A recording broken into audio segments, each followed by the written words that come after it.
Kaya hindi niya alam na pangit siya.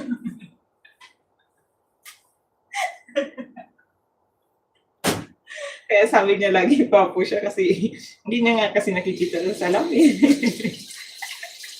Feeling maganda si Cindy. Oo. Hindi naman maganda. Dalawa pa yung baba. Sinobrahan. Ako na chismis na agad ako dito. Kaluka ka ni. What? Ano ka na naman, girly?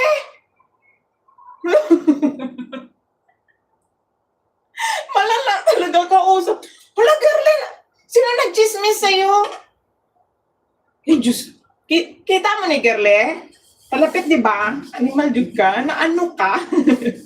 Dali pala, Dali, try ko lang ako matigas. Hindi punggol ka. Ano mga pinagsasabi na chismis kasi na nag-chismis sa'yo? Kaaga-aga. Ay, Diyos ko, mas lutang ka pa dito. La! Si tatay nga gin-chismis ko, tsaka si Jo. Saan pangalan mo dun? Yan, hindi punggol. May mo, makakita kita kontrabala mo. Ambot na lang. Itatry ko, be. Dali, be. Ito din, sa tenga mo, halika. Hindi ka nakikinig. Pastilan. Na, binanggit yung pangalan ni Jo. At saka ng tatay ko. So, nasaan yung sayo? Ngayon, di punggol ka. Kalayo-layo ta na.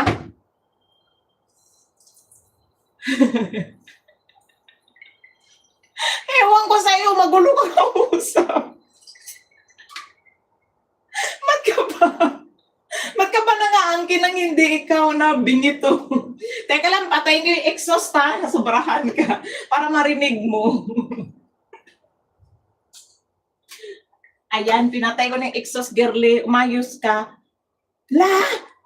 Ay, talaga naman, gigigil ako sa'yo. Baka mamaya, marinig ko na lang sa kabilang barangay, chinismis mo ko, pero hindi mo alam, hindi ikaw ang chinismis. Yung di punggol. Sabi ko si Jo. At saka si tatay, sinabi ko na ang problema ay yung pagiging pangit. Kaya ang sabi ko, maliban sa wag mong hawakan yung mukha mo, wag kang manalamin. Asan ka doon, girle? Nananang bungol ka. Ang layo-layo. Ano, grabe siya. Kalorky. Hampasin ko ng hawak ko to para matauhan.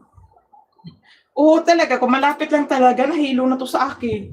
Kaya, sinismiss ko na daw siya. Layo-layo. Nangaangkin, hindi ka niya. Ayusin mo, girly. Baka may chismis mo ko sa kabilang barangay. Iba pa rin pinag-uusapan namin. Ala ka, bingin niya, oy. Girly, mag-breakfast ka, parang awa mo na. Kumain ka muna, ha? Layo-layo na pinag... Buong kakalukso-lukso niya yan kaya hindi niya narinig yung usapan.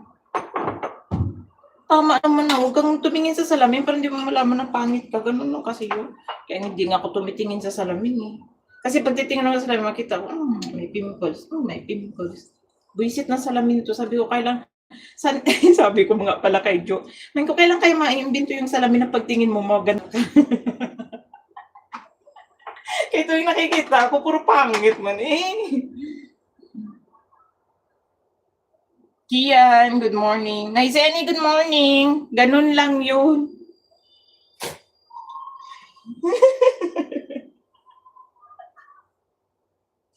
Hindi ko talaga alam mo, tama to si Gardy. Oh.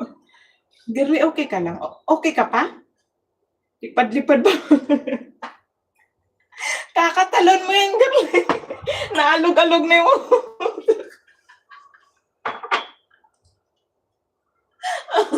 ayaw mo talaga si Garly. Oy, hala, baka lumala na yung Garly. Hala, umayos ka.